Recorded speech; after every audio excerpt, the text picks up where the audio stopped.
আসসালামু আলাইকুম, জানিয়ে দিব এই মুহূর্তে হাতে পাওয়া সর্বশেষ ভয়ঙ্কর কিছু আন্তর্জাতিক আপডেট। বাংলা সংবাদ শুরুতেই থাকছে সংবাদ শিরোনাম।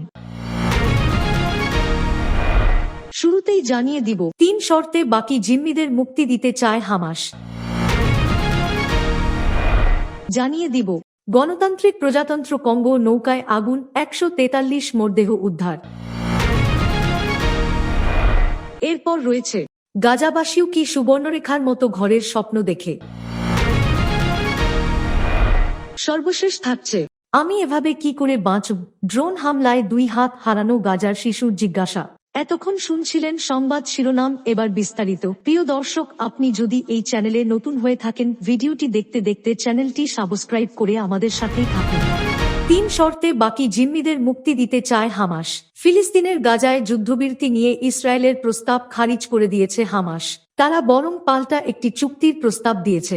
ওই প্রস্তাব অনুযায়ী ইসরায়েল যদি গাজায় না যুদ্ধ করে ফিলিস্তিনি কারাবন্দীদের মুক্তি দেয়, তাহলে গাজায় বন্দী জিম্মিদের ফেরত দেবে তারা। হামাসের একজন জ্যেষ্ঠ কর্মকর্তা এ তথ্য জানিয়েছেন। ওই কর্মকর্তার নাম খলিল আল হায়া। তিনি গাজায় যুদ্ধবিরতি নিয়ে হামাসের প্রতিনিধি দলের নেতৃত্ব দিচ্ছেন। টেলিভিশনে সম্প্রচার করা বক্তব্যে আল হায়া বলেন, ইসরায়েল যে অন্তর্বর্তী যুদ্ধবিরতি চুক্তির প্রস্তাব দিয়েছে তার সঙ্গে একমত নয় হামাস।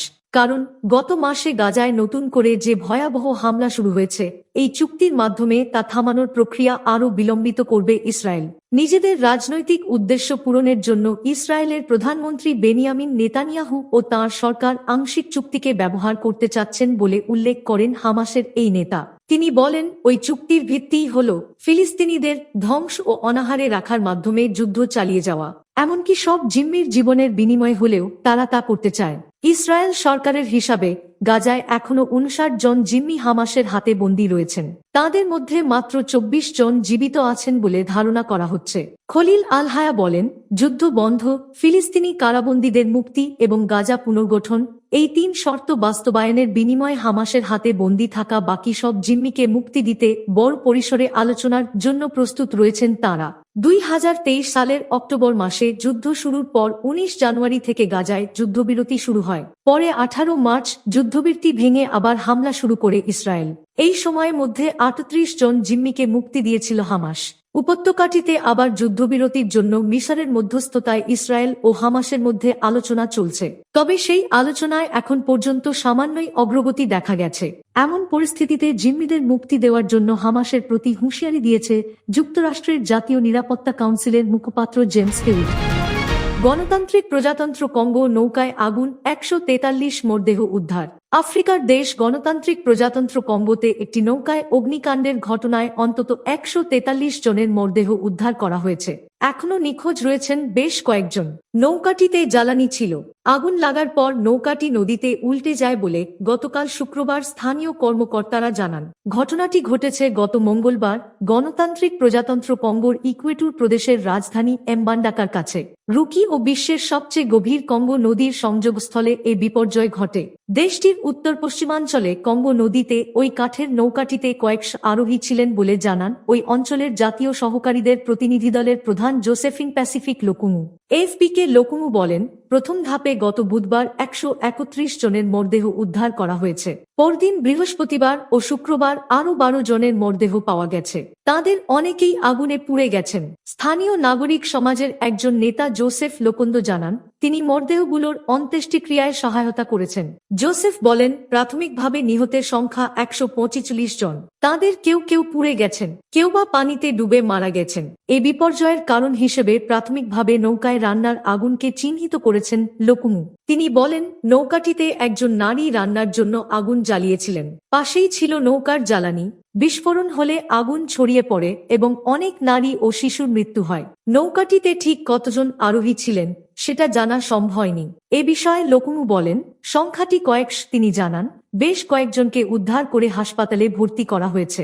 গতকাল শুক্রবার লোকুমু জানান, এখনো কিছু পরিবার তাদের স্বজনদের খোঁজ পাননি। মধ্য আফ্রিকার দেশ গণতান্ত্রিক প্রজাতন্ত্র কঙ্গোতে সড়ক পরিবহন ব্যবস্থা বেশ নাজুক। সেখানে পর্যাপ্ত ব্যবহারযোগ্য রাস্তা নেই। এর ফলে অনেক মানুষ হ্রদ, কঙ্গো নদী এবং এর উপশাখাগুলোয় নৌকায় যাতায়াত করেন। প্রায়ই নৌকাডুবির খবর পাওয়া যায়। এসব ঘটনায় হতাহতের সংখ্যাও বেশি হয়।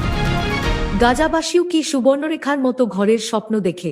নতুন বাড়ির প্রতি দুর্নিবার টান ছিল ছোট্ট সীতার। স্বপ্ন ছিল ঘরের। তাই সে একদিন দাদার কাছে জানতে চেয়েছিল, দাদা সারা দিন কোথায় ছিলে? তোমার খালি খালি লাগতো না? দাদার জবাব, আমাদের নতুন বাড়িটা খুঁজছিলাম রে, পাওয়া গেছে। এ প্রশ্নের কাছে অনেকক্ষণ নির্বিকার থেকে দাদা নিচু স্বরে শুধু বললেন, চল। কালজয়ী চলচ্চিত্র নির্মাতা ঋত্বিক কুমার ঘটকের দেশভাগ নিয়ে সিনেমা সুবর্ণরেখা ওরে দৃশ্যের কথা মনে আছে? বাড়ির প্রতি, ঘরের প্রতি মানুষের যে টান, তার সুবর্ণরেখা সিনেমা দেখলে স্পষ্ট হয়ে যায়। আরেকটি দৃশ্যে দেখা যায়, ছাতিমপুর স্টেশন থেকে নতুন বাড়ি যাওয়ার পথে সীতা মুখুজ্জেবাবুর কাছে জানতে চেয়েছিল, কোথায় সেই নতুন বাড়ি? মুখুজ্জেবাবু নির্দিষ্ট করে কিছু বলতে পারেননি। দূরে আঙুল দেখিয়ে বলেছিলেন, উই যে দূরে নীল নীল পাহাড় আকাশে পিঠটি মেলে দিয়েছে, তার পাশ দিয়ে নদীটি এঁকে বেঁকে চলে গেছে। ঠিক ওইখানটিতে তোমাদের নতুন বাড়ি। কত ফুল, কত পাখি, কত প্রজাপতি, কত বড় বড় শূন্য ঘর, কত গান, কত বাজনা। সুবর্ণরেখা, সোনার রেখাটি, তার পাশেই তোমার বাড়িটি। এরপর সীতার হৃদয়ে এই বাড়ির দৃশ্য গাঁথা হতে থাকে। কল্পনায় সে এই বাড়িতে ঘোরাফেরা করে, ফুল পাখি প্রজাপতিদের সঙ্গে খেলা করে সীতা। কিন্তু বাস্তবে এই বাড়ি পৌঁছানোর দিশা খুঁজে পায়নি সে। বাস্তবে বাড়ির দিশা খুঁজে না পেলেও সে সময় হৃদয়ে একটা বাড়ির ছবি আঁকা হয়ে গিয়েছিল সীতার। ওটাই মূলত তার বাড়ি। বাড়ি তাহলে কি? এ প্রশ্নের একটাই জবাব, হৃদয় যেখানে থাকে সেটাই বাড়ি। হয়তো এ কারণে 1962 সালে কিংবদন্তি সঙ্গীত তারকা king of rock and roll Elvis Presley গেয়েছিলেন, home is where the heart is. আমার মনে হয় নিজের কাছে নিজে ফেরার নামই ঘর বা বাড়ি। কারণ ঘর বাঁধতে বাঁধতে মানুষ আশ্চর্য আটনে নিজেকেই বেঁধে রাখে তার চারপাশে। এক অপরিমেয় মমতায় সেই ঘরে নিজেকে হারিয়ে ফেলে যাপন করে মানুষ। নইলে কাজ ফুরানো বিকেলে ঘরের দাওয়ায় বা আধভাঙা জলচৌকিতে কেন কথাহীন বসে থাকে মানুষ? আমি এভাবে কি করে বাঁচব? ড্রোন হামলায় 2 হাত হারানো গাজার শিশুর জিজ্ঞাসা। গাজায় গত বছর ইসরায়েলের এক ড্রোন হামলায় মারাত্মকভাবে আহত হয় ফিলিস্তিনি শিশুটি। তাকে নিয়ে তোলা একটি ছবি এবছর 2025 সাল ওয়ার্ল্ড প্রেস ফটোর বর্ষসেরা ছবির পুরস্কার জিতেছে। শিশুটি বলেছে, বিস্ফোরণে 2 হাত হারিয়ে এখন বেঁচে থাকার সংগ্রাম করতে হচ্ছে তাকে।